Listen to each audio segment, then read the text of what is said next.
eFrench explorer les voies potentielles de la constitution d'un patrimoine à long terme. Avertissement, ceci n'est pas un conseil financier. Accrochez-vous.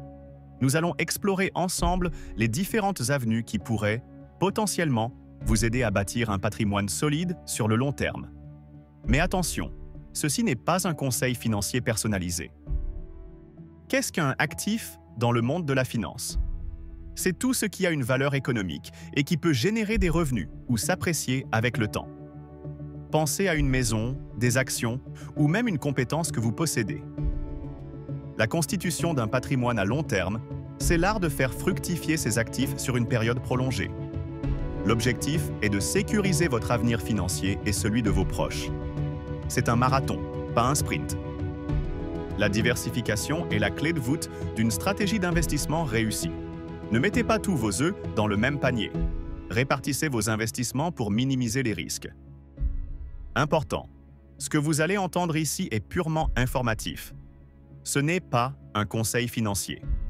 Consultez un professionnel qualifié avant de prendre toute décision d'investissement. Votre situation est unique. L'immobilier résidentiel est souvent le premier investissement auquel on pense. Votre résidence principale peut être un actif, mais aussi un lieu de vie.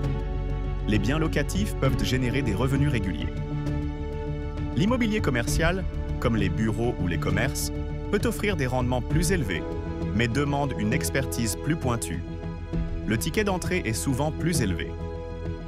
Les sociétés civiles de placement immobilier, SCPI, ou RRET en anglais, permettent d'investir dans l'immobilier sans les contraintes de la gestion directe. C'est une forme de mutualisation des risques. Avant d'investir dans l'immobilier, étudiez attentivement l'emplacement, les tendances du marché et les coûts de gestion. Un mauvais emplacement peut ruiner un investissement. Les actions individuelles vous donnent une part de propriété dans une entreprise. Le potentiel de gain est élevé, mais le risque l'est tout autant. Faites vos recherches. Les fonds communs de placement, OPCVM, regroupent l'argent de plusieurs investisseurs pour investir dans un portefeuille diversifié d'actions. C'est une façon simple de diversifier. Les fonds négociés en bourse, ETF, ressemblent aux fonds communs de placement, mais se négocient en bourse comme des actions. Ils offrent une grande flexibilité.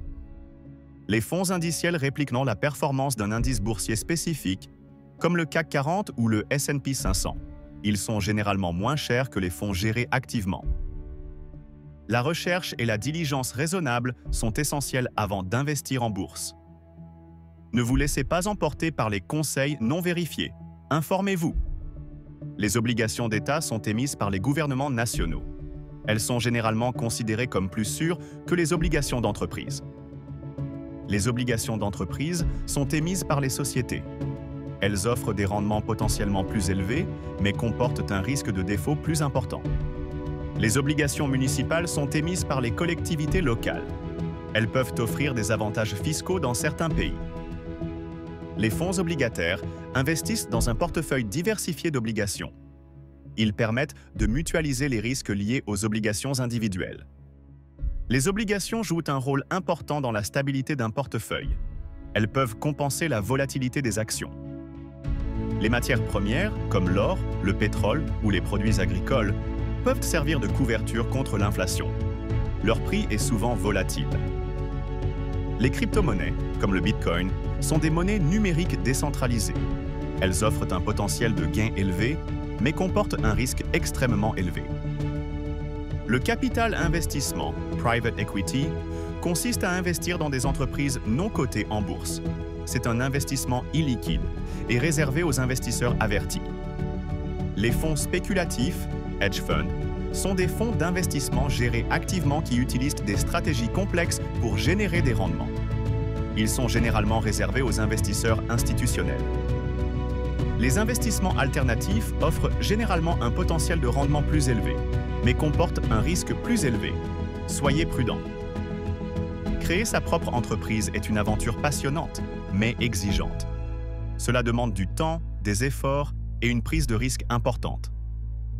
Investir dans des entreprises existantes peut être une alternative à la création d'entreprises. Analysez attentivement le modèle économique et l'équipe dirigeante. Les franchises offrent un modèle d'entreprise éprouvé mais implique donc des redevances et un certain manque d'autonomie. La création d'entreprise est un investissement à part entière. Elle peut générer des revenus importants, mais aussi entraîner des pertes. L'éducation et le développement des compétences sont essentiels pour progresser dans sa carrière et augmenter ses revenus. Apprenez en continu. Le réseautage et la construction de relations professionnelles peuvent ouvrir des portes et créer des opportunités. Développez votre réseau. La santé et le bien-être contribuent indirectement à la réussite à long terme. Prenez soin de vous. Un esprit sain dans un corps sain. Investir en soi est le meilleur investissement que vous puissiez faire. Cela vous permettra de saisir les opportunités et de vous adapter aux changements. Rappel important.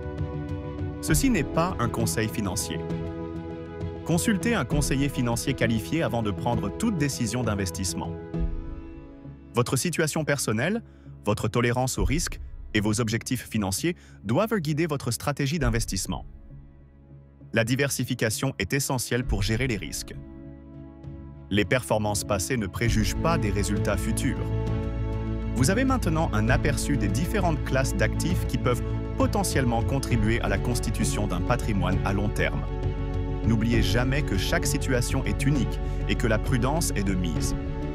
Alors, quelle est la prochaine étape?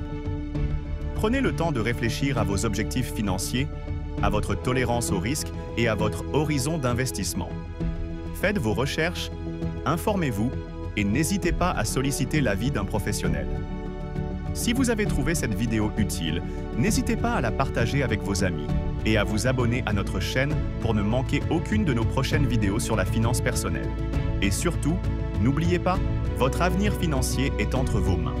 Prenez-le en main dès aujourd'hui. Contactez un conseiller financier pour une analyse personnalisée de votre situation. Ah,